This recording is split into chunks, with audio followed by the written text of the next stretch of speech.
jadi jurus mencari peluang ini, saya share begini, Anda mesti dapat inspirasi. Wow, jadi kalau ada yang tidak ada, contohnya tadi, ilmu mencari peluang tadi, penting sekali. Nah, kalau ada 4 ilmu lagi ya tadi mindsetnya, ilmu mindset yang benar tadi, ya kemudian yang kedua ilmu mencari peluang, yang kedua kalau Anda mau sukses dalam bisnis itu ilmu menangkap peluang dulu.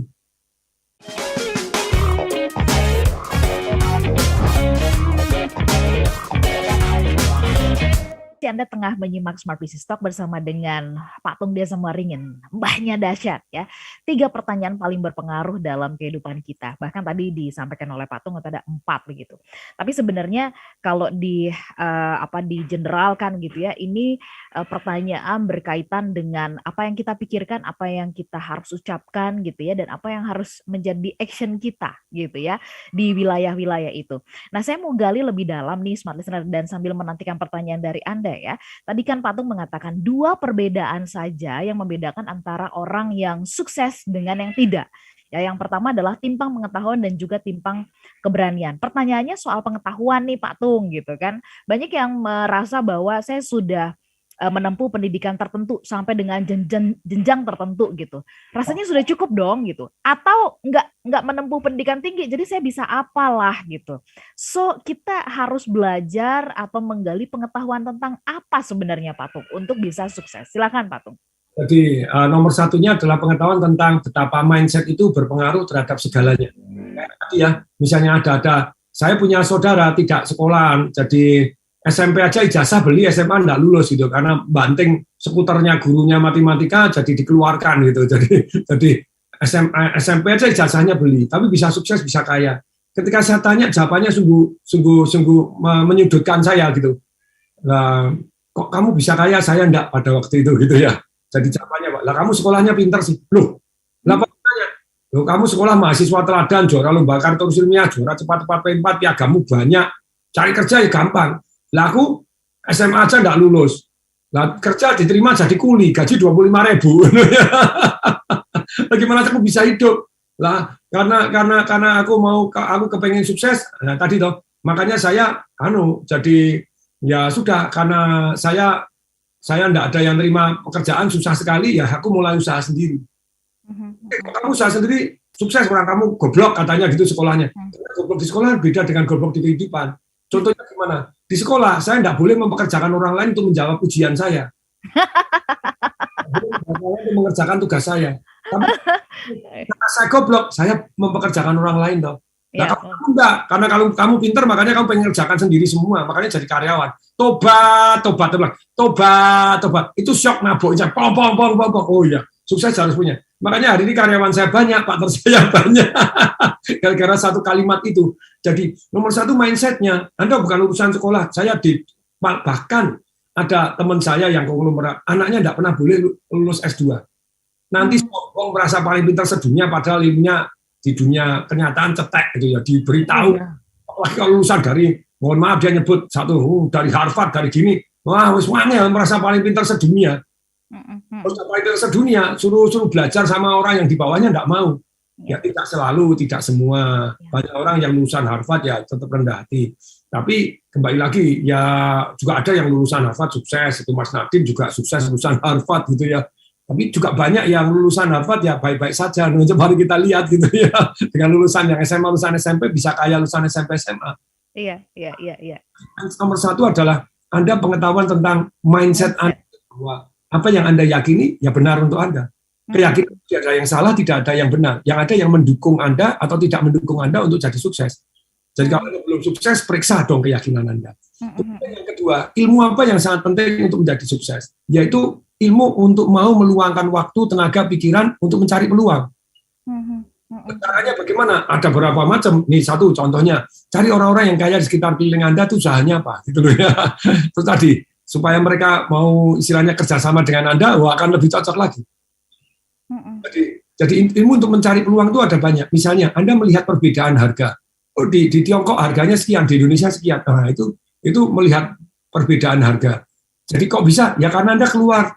Jadi Anda tidak kutu-kupret bergaul hanya dengan diri Anda sendiri, teman-teman Anda sendiri. Jadi lingkungan Anda sendiri keluar. Jadi luangkan waktu untuk melihat dunia kan begitu ya. Saya waktu sampai ke Tiongkok berapa lama untuk mencari apa sih Pak Tung? Ya mencari, oh ini ada peluang apa, ada begini ya, menarik aja. Oke. Di sana solar cell di bagaimana, nah itu namanya. Jadi maukah Anda jadi punya ilmu untuk mencari peluang? Ilmu peluang tadi pelajarin orang-orang sukses, biografi orang sukses, kan gitu ya. Terus kemudian berikutnya yang kedua cari perbedaan harga. Yang ketiga cari apa yang di tempat Anda sudah rame atau di tempat lain sudah rame sukses luar biasa tapi belum ada di tempat Anda, atau misalnya cari apa yang di Amerika rame, yang di Tiongkok rame, di Indonesia belum ada. Tapi kalau tidak ada yang di Tiongkok, ya terbaik cari yang di Singapura. Kalau tidak ada, ya cari di Jakarta. Tapi Surabaya belum ada. Surabaya ada. Jadi, itu luar biasa. Saya mau wawancara orang kaya duduk di sebelah saya, namanya Wasis. Oh ya, dia bilang, Pak Tung, saya umur 30 tukang semen. Pak Tung, saya lulusan SMP aja tidak selesai. Gelar SD tok. Jadi tukang semen di Banjarmasin. Dia bilang, saya umur 30 tahun masih Banjarmasin. Saya umur 40 tahun ulang tahun, Pak SBY datang, Pangdam datang, Gubernur datang. Ada dulu ya. Kenapa? Lah mendadak dia sukses luar biasa. Kok bisa? Karena itu tadi. Dia kan ke Banjarmasin, dia pulang ke Madiun. Dia cari apa yang ada di Jawa yang belum ada di Banjarmasin. Banjarmasin. Apa? Langsung dia bawa, terus kemudian dia titip-titipkan di warung, kemudian dia mempekerjakan orang lain, tidak usah pakai karyawan, tetapi orang-orang yang kelilingan kecap, kelilingan baterai, dititipin sama dia extra josnya, bawanya gampang yang di bubuhan terus dapat berapa ratus warung, kemudian dia ngelamar menjadi distributor Kalimantan, oke, terus kemudian dia bawa lagi di Madiun, apa yang ada yang enak apa ya, di Jawa, saya pulang di Jawa, ada rokok, saya tidak menyarankan orang distributor rokok, karena saya tidak suka rokok, tapi ini kisah nyatanya, begitu ya. Ya. Artinya membaca peluang seperti itu begitu ya Pak Tung ya.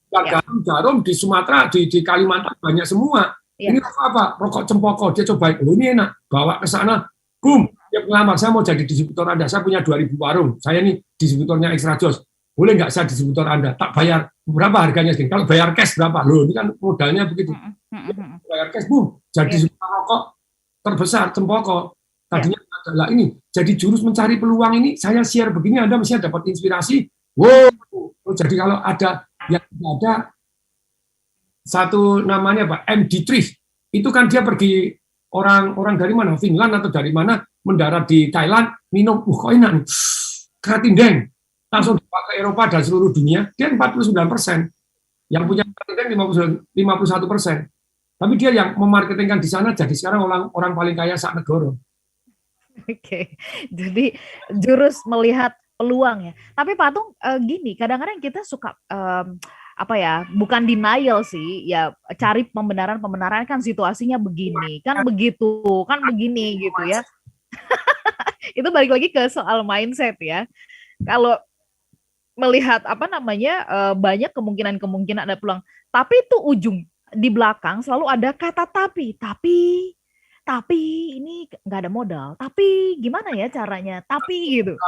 Si Wasis juga nggak pakai modal, pada waktu itu dia pakai 300.000 atau 500.000 only gitu ya, untuk start awalnya. Tapi satu lagi, bahwa jadi perhatikan, apa yang Anda katakan tapi, ada orang yang dalam kondisi seperti itu dan sukses. Misalnya, tapi aku cuma lulusan SMA, ada nggak lulusan SMA yang kaya? Tapi karena aku sudah doktor, masa aku doktor, profesor harus usaha. Ada loh profesor doktor yang usaha dan sukses. Tapi aku wanita, suamiku tidak menyetujui. Ada nggak yang wanita yang awalnya suaminya tidak menyetujui, malah akhirnya jadi mendukung suaminya? Pertanyaan lagi. Tapi saya cuma lulusan SD. Ada nggak lulusan SD dan sukses? Ada. Sekarang malah gelar makin lama makin tidak penting. Iya. Saya itu lagi membahas tentang homeschooling ya. Homeschooling, kita mau membuat lah TDW homeschooling gitu, jadi sedemikian sehingga jadi sekarang kan sudah mulai boleh Mas Nadiem boleh memberikan, jadi kita pelajaran apapun. Bayangin di sekolah kita tidak ajarin hal-hal yang penting, terlalu banyak hal yang tidak penting yang dipaksa untuk siswanya belajar. Menurut saya ilmunya enggak. Contohnya tadi ilmu mencari peluang tadi penting sekali. Nah kalau ada 4 ilmu lagi ya tadi mindsetnya, ilmu mindset yang benar tadi ya, kemudian yang kedua ilmu mencari peluang. Yang kedua, kalau Anda mau sukses dalam bisnis itu, ilmu menangkap peluang dulu.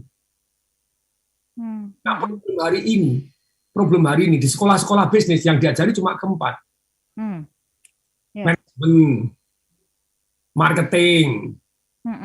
Ini cuma 1/4 dari kalau orang mau sukses di dalam bisnis dan kehidupannya dia. Ya. Manajemen pun marketing ya yang diajarin marketing teori di langit tentu tidak bisa dipraktekin. Kalau masa kan marketing jalanan, show me the money, gampang aja. Laku nggak, no aja gitu aja kan gitu. Itu kok repot gitu.